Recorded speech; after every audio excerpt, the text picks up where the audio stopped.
ॐ स्थापकाय च धर्मस्य सर्वधर्मस्वरूपिणे अवतारवरिष्ठाय रामकृष्णाय ते नमः।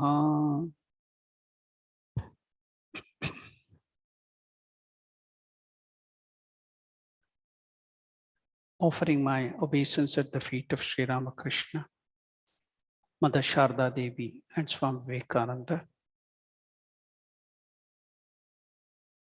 I offer my namaskar to all the devotees who have assembled here. Today at 2:30 to 5:30, we had an academic seminar in Phoenix Ashrama to commemorate the 88th year and 125th year of our Ramakrishna Sangha and our Durban or Ramakrishna Center of South Africa.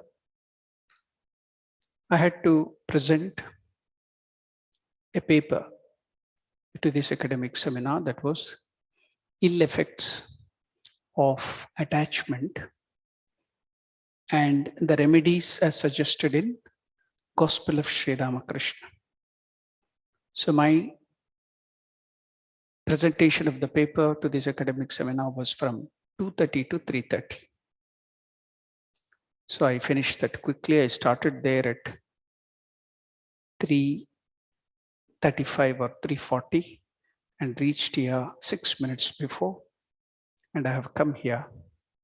So now I want to tell you two stories which I couldn't complete there. I couldn't tell there because of shortage of time. I was given 40 minutes. So I just want to tell you two stories which I couldn't complete there in that session. And the first story is attachment in detachment. Who has written this article? Sudha Murthy. Who is this Sudha Murthy? One of the founders of Infosys Foundation of India, wife of Narayana Murthy, whose daughter has been married to the Prime Minister of England, Rishi Sunak. Now this great lady, she has a lot of money, she's very rich, and she's doing a lot of philanthropic activities in India and abroad. You cannot imagine so many hospitals, so many schools, innumerable. How could she get this? Let us see in her own words. She writes in inverted commas, that is direct speech. When my daughter, the elder of the two, wed and left home. Why I told the inverted comma is, when I was speaking in Pietermaritzburg, I was referring to one of the very senior first major general of the Army of India, who was also serving in the British Army, General Karyappa, told his age was 81 and he has told something. After the lecture, an old man, he came, I'm also 81 years. Where is the Swami who is 81-year-old who gave the speech? Told, no, I'm not 81 years old. That was General Karyappa. So when I refer here, when my daughter, the elder of my two, then somebody should not come and ask, where is your daughter and other things. So I told, I clarified it in the beginning itself. This is told by Sudha Murthy. When my daughter, the elder of the two, wed and left home, I felt a part of me gone. With a daughter and a son, I know what both mean differently. When my daughter was in her teens, I felt as if she was my physical extension. So when she left home to set up her own house, I felt I lost a limb. Next time she came to stay with us, I was astonished how her priorities had changed. We too must have given the same shocks to our own parents. Isn't it? All of you too. When she said Amma, because she's from Karnataka, South India, they call mother as Amma. When she said Amma, she meant not me, that is Sudha Murthy, but that is the biological mother, but her mother-in-law. I felt she was always in a hurry to go back to her house and not stay with me for a few more days. I felt very much hurt because the attachment for the daughter. I felt very much hurt. That was the first time it dawned to me that I have to start practicing detachment with attachment. 2 years after my daughter's marriage, my son left for higher studies to US. After having experienced a childhood separation once, I was better equipped emotionally. I plunged headlong into various Vedantic classes and other meditation. I just wanted to be away from home and practicing these wonderful Vedantic things. Why? To get detachment. And not only that, whatever Bhagavad Gita is and Vedanta have told to do the service. Then she started practicing this service activity. Then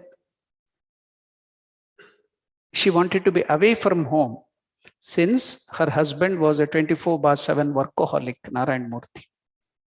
My son used to write how he was missing my home, cooked food, how he was waiting to come back to live in our house. After a few years, he did come back from US and we got him married. He started living separately with his wife, and we were also happy that they wanted to be independent from the beginning. But now it was all changed. When in the US, he missed my cooking. Now, if I called him to come over with his wife for a meal, it was always some excuse like, oh, Amma, we have other plans for the day. Please don't mistake us if we don't drop in today. I could see that his priorities had also changed completely. He was not attached to me. We talk so many things and give so much advice to others, but when it comes to our own children, when it comes to us, acceptance comes very late. Our next step is to just leave them undisturbed in every way. It was at that time that I made the following my new profile.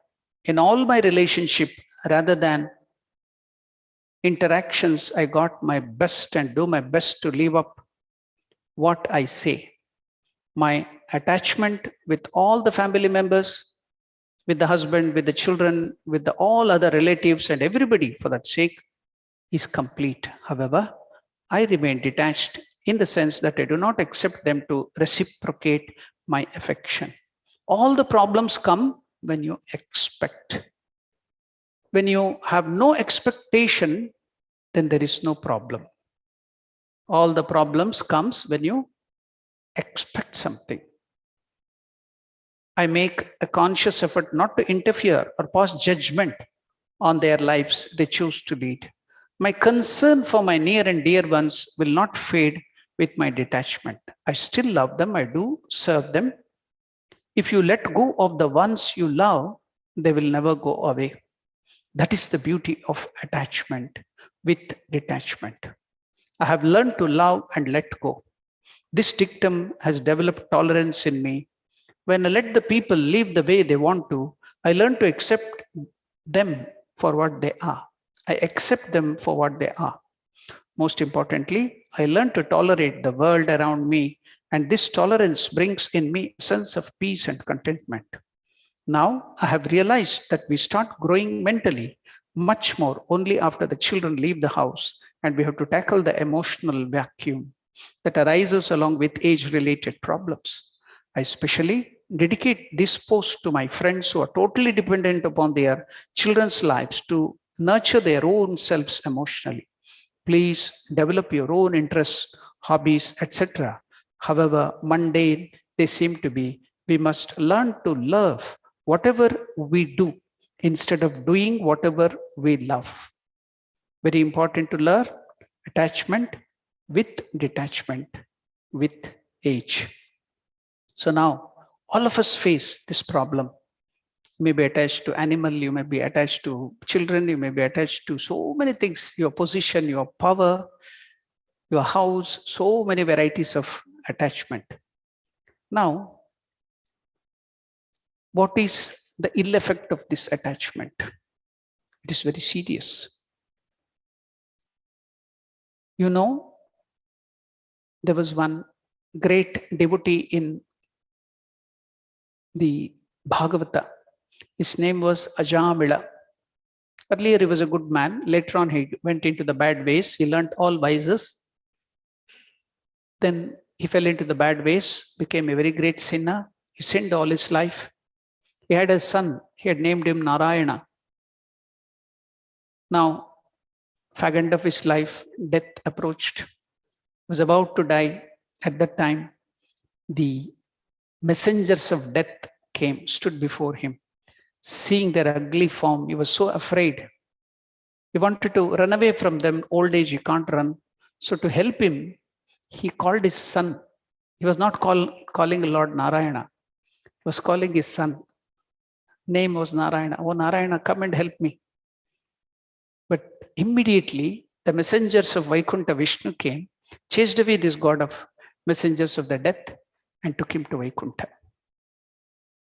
So the story is, if the messengers of death, they told why he has sinned all his life. Now it was our jurisdiction. We had to take him to the hell and punish him. But why did you come? Because he repeated the name of the Lord once, Narayana, unknowingly, unconsciously. So he gets a place there. So if we repeat the name of the Lord consciously and with love, what is the advantage we are going to get? That's the reason why in India, amongst the Hindus, we keep the name of the Lord to the children so that we unknowingly repeat the name. But what do? We cut short that. If it is Venkatesha, Lord Narayana's name, you will say Venki. Then if it is Narayana, I will tell Nani, Krishna, Kitty.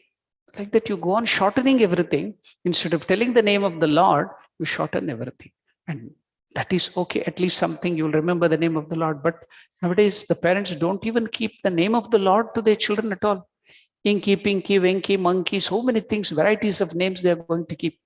So just that repetition. So Ramakrishna tells, the name of the Lord can remove all this attachment. It's so powerful. Devotion, the name of the Lord, may be the weapon of the weak, but not a weak weapon. The name of the Lord, devotion, bhakti, may be the weapon of the weak, but not a weak weapon. It's a very strong weapon. Now, Ramakrishna is telling in the gospel, the entangled creatures attached to worldliness talk only of worldly things in the hour of death. What will it avail such men if they outwardly repeat the name of God, take a bath in the Ganga, or visit sacred places? If they cherish within themselves attachment to this world, it must show up at the hour of death. While dying, they will start raving nonsense. Perhaps they may cry out in delirium while they are dying. Turmeric powder, seasoning, bay leaf, brinjal. Because they become delirious, deluded. Instead of taking the name of the Lord, unconsciously in delirium, they'll be telling bay leaf, seasoning, turmeric, brinjal, chilies. No name of the Lord. That is because of the attachment. The singing parrot, they teach the birds to tell the name of Radha, Krishna, Rama. The singing parrot, when it is, repeats the holy name of Radha, Krishna. But when it's seized by the cat, the neck is caught hold of by the cat to kill, then no Radha Krishna will come. Kyaw, kyaw, kyaw, it will come. The original sound will come. Likewise, we may show off outside that we are greatly devoted, but once death comes in, all this delirium will come out. So, but when it is seized by cat, it utters its own natural sound. It quacks, ka, ka. It is said in the Bhagavad Gita that whatever one thinks in the hour of the death, one becomes in the afterlife.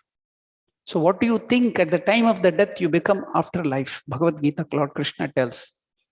In one of the books, Many Mansions, he mentions, it was a great, he used to go to trance and give the truth. You see, the husband will be thinking, the men will be thinking of woman always. So at the time of the death, naturally, they will think of the woman or the wife. So in their next life, they'll become women. The woman will be always thinking of the men instead of God. So in their next life, they'll become men. So it goes on. The body will be of the men, but inside it will be the woman. You can see the nature of some people. Some women, there will be women outside, but inside they'll be like men. Why? Because of this exchange. So what you think at the time of death, you become that. Bhagavad Gita states. Now, Ramakrishna is telling, it is said in the Bhagavad Gita that whatever one thinks in the hour of death, one becomes in the afterlife. He cites the example of King Bharata. Gave up his body exclaiming, dear, dear, and was born as a deer in his next life here too. He was a great king, he was a great devotee. He did so much of contemplation, but because at the time of death, he started thinking of the deer, and he had to get 3 lives because of that. And was born as a deer in his next life. But if a man dies thinking of God, Ramakrishna tells, then he attains God. He does not have to come back to the life of this world. King Bharata was a wise and experienced monarch, and his citizens expected him to rule for many years. However, in the prime of his life, he gave up everything, queen, children, and kingdom, to dedicate the rest of his life to self-realization. He journeyed to a sacred place of pilgrimage called Pulaha Ashrama at the foothills of Himalayas in Nepal. There, the former king lived alone in the forest next to the bank of Gandaki river. His hair and beard grew long and matted and always appeared wet from the bathing 3 times and his austerities. Every morning, the king would sing hymns to glorify God, and later in the day, he collected various fruits and roots which he would offer to the Lord before eating. Although the king had previously been surrounded by much worldly opulence, now due to his austerities, he had no desire for material enjoyment and had thus become free from the cycle of birth and death. As a great devotee of the Lord, he would constantly meditate upon the Lord and would often experience symptoms of spiritual ecstasy. One day, while he was meditating at the river bank, a pregnant doe came to drink water there on the river. While she drank, a lion in the nearby forest loudly roared. Out of great fear, the doe jumped and a baby deer fell out from her womb into the swiftly flowing waters. The deer, frightened and weak from her miscarriage, entered a cave where she soon passed away. Bharata, this great king, a spiritual luminary, felt great passion as he observed the fawn floating down the river. And so he lifted the baby from the water and brought it to his ashrama. And he was a self-realized soul. He saw all living beings with equal vision.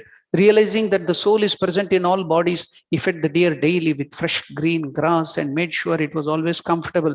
Soon, however, he began to develop attachment to this deer.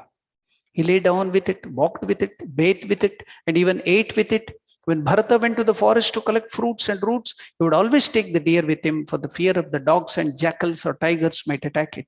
He enjoyed watching that little deer leap, gambol, and play like a child, and would often carry it on his shoulders with great affection. Thus, Bharata's heart became filled with love for his pet. Being attached to the deer and spending time raising it gradually resulted in Bharata becoming negligence of the spiritual practices, and thinking of God was gone. And his meditation was gone upon the Supreme. Thus, he became distracted from the path of self-realization and could think of nothing but the deer and deer alone. One day, as Bharata was meditating, he, as usually, began to think about the deer instead of Lord. Breaking his concentration, he glanced around to see where was his pet deer.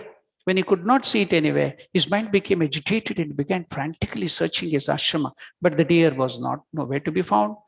Bharata thought to himself, when will my deer return? Is it safe there? The tigers are there, the other animals. When shall I see it wandering in my garden, eating the tender green shoots?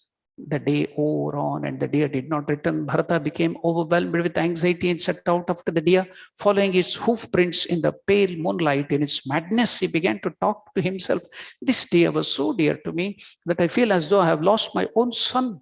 Oh, when will he return? When he pacify my wounded heart? While desperately searching for the lost deer along a dangerous forest path, Bharata suddenly fell into a crevice and was fatally injured. Lying there at the point of death, he visualized the deer suddenly appearing and was sitting by his side, watching over him just like a living son. Thus, at the moment of death, the king's mind was completely focused on his pet deer, God and self gone.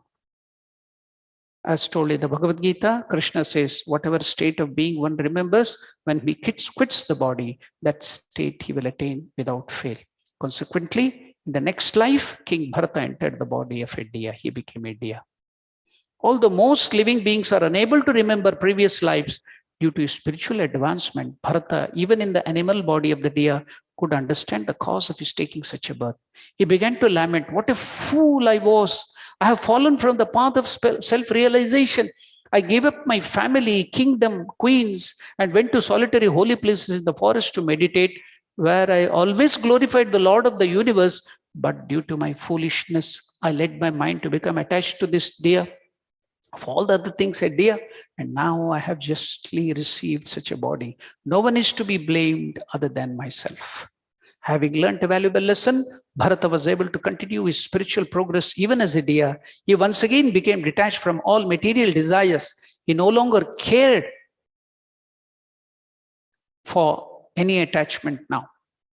He cared for the succulent green grasses, nor how long his antlers would grow. He gave up company of all the deer and left his mother in the Kalanjara mountains where he had been born. He returned to Pulaha Ashrama, the very place he had practiced meditation in his previous life.